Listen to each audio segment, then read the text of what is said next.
Assalamualaikum warahmatullahi wabarakatuh. Sobat RH sekalian, jumpa lagi kita di channel yang keren ini. Keren cadas. Ya Sobat RH sekalian, ada hal yang menarik yang disampaikan Adian Napitupulu ya. Dia kasih potongan video kepada saya. Sepertinya acara televisi dan bicara tentang kepentingan. Coba kita persisnya putar apa yang disampaikan Adian Napitupulu ya. Coba kita lihat. Kalau kamu membangun sebuah hubungan dengan uang, maka hubungan itu berhenti seketika uang itu juga berhenti. Ketika kamu membangun sebuah hubungan karena kepentingan, maka hubungan itu berhenti seketika kepentingan itu selesai.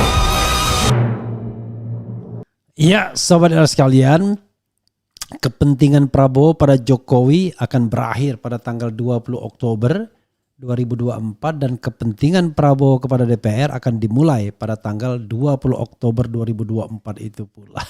Jadi sobat sekalian, Adian mengatakan kalau sebuah hubungan didasarkan pada uang, maka kalau uangnya selesai, ya selesai juga hubungannya. Maksudnya uangnya habis atau uangnya sudah didapat atau apa maksudnya. Kalau didasarkan pada kepentingan, kalau kepentingannya sudah terpenuhi, selesai juga hubungannya. Tetapi kalau dia nggak bilang ya, kalau hubungan didasarkan pada, ini tambahan Refli Harun, kepada value nilai, maka yakinlah bahwa value itu remains. Jadi yang berubah manusianya, yang tidak berubah value-nya. Ya. Sehingga kalau berdasarkan pada value, ya hopefully dia long lasting, akan lama. Manusia bisa berubah tapi value-nya tidak. Jadi walaupun nanti suatu saat orang berubah, yakinlah pada suatu saat dia akan balik kembali. Karena dia akan mengingat value tersebut.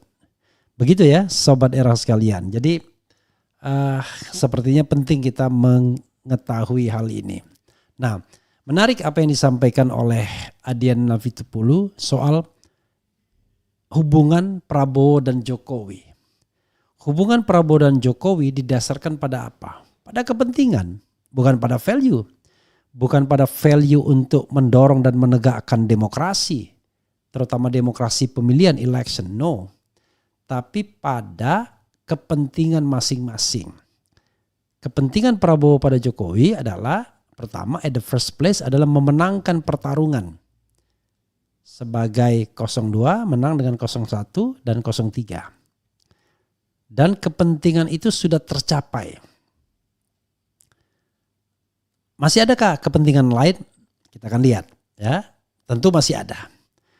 Kepentingan Jokowi terhadap Prabowo apa? Sudah tercapai. Tapi masih adakah kepentingan tersebut? Masih ada. Nanti akan kita lihat. Apakah kemudian bisa terus-menerus kepentingan itu akan eksis? Kalau kata Adian, ya berakhirnya tanggal 20 Oktober 2024. Saya melihatnya ngeri-ngeri sedap. Adakah kepentingan lainnya? Oke, kita bahas satu-satu ya. Mulai kepentingan Prabowo dulu. Kepentingan Prabowo adalah untuk menang. Dan it happened, sudah terjadi.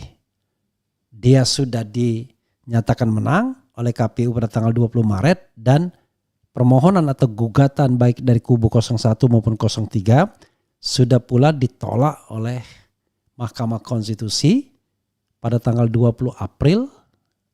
Sehingga sahlah kemenangan dari kubu 02 ini secara legal dan konstitusionalitasnya.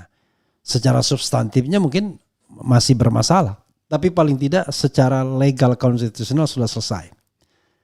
Oke. Tetapi rupanya Presiden Jokowi masih memiliki kepentingan terhadap Jokowi. Apa itu kepentingannya? Banyak. Dan benefitnya sudah dia dapatkan setelah dia menang. Jadi Karena yang pegang tongkat komando kepresidenan, orang nomor 1 yang bisa punya tanda tangan, punya keputusan itu masih Jokowi, belum Prabowo. Maka kepentingan itu belum selesai.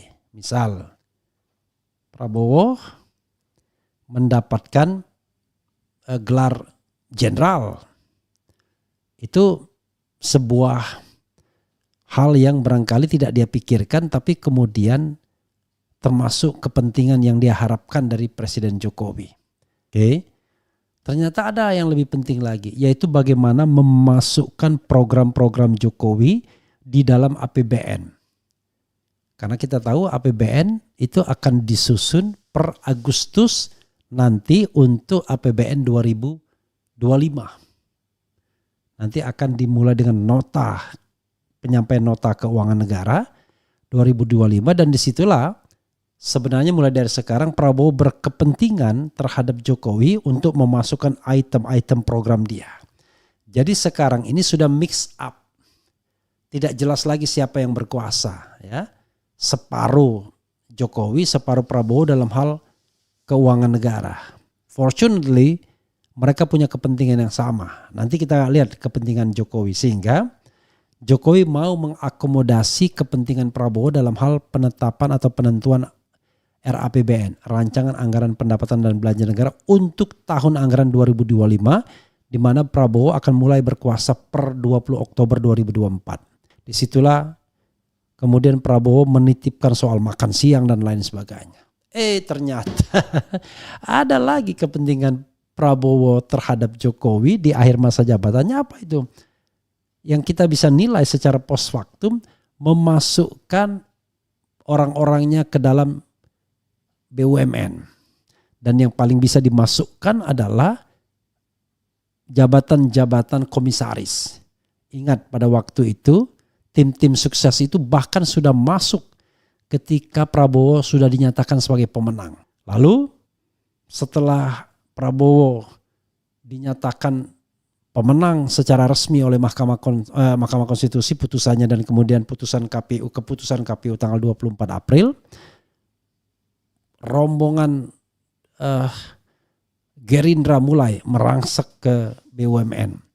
Dimulai dari Komisaris Utama Pertamina, dari TKN, tim kampanye nasional Prabowo Gibran, kemudian Komisaris Utama Mind ID, kemudian Komisaris Utama Pusri, dan terakhir relawan Fauzi Badillah.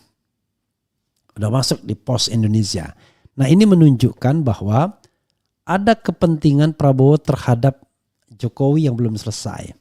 Ada lagi ternyata kepentingannya, yaitu menitipkan 1-2 nama untuk disusupkan di dalam kabinet yang menjelang injury time ini. Masuklah kemudian keponakan Prabowo, Thomas Jiwandono, sebagai wakil Menteri Keuangan. Not necessary sesungguhnya, tetapi paling tidak untuk menjaga, memberikan marking kepada proses pembentukan kebijakan RAPBN. RAPBN 2025 tentunya.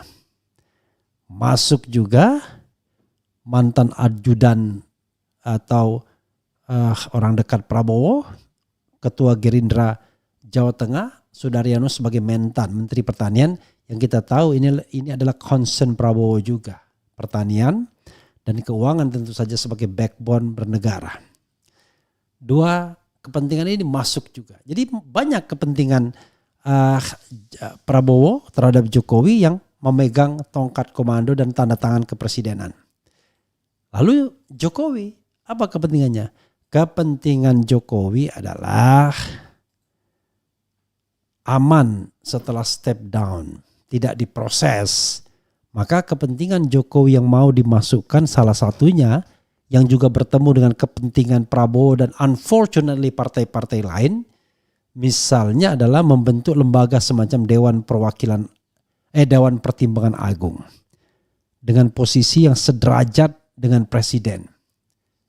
Kita bingung jadinya, semua fraksi setuju. Artinya fraksi ini mau cincai dalam jabatan ini. Kepentingannya adalah memasukkan orang-orang di dalam Dewan Pertimbangan tersebut. Terutama orang yang tidak terpilih lagi sebagai anggota dewan misalnya. Atau senior citizen yang menjadi tim sukses. dan jumlahnya unlimited, terserah Prabowo. Mudah-mudahan semua kita tahu bahwa pemimpin ke depan tidak boleh lagi hal seperti itu ya. Tidak boleh memanfaatkan kekuasaannya untuk membuat kompetisi yang tidak fair. Itu saja saudara sekalian. Wassalamualaikum warahmatullahi wabarakatuh. Keren cadas.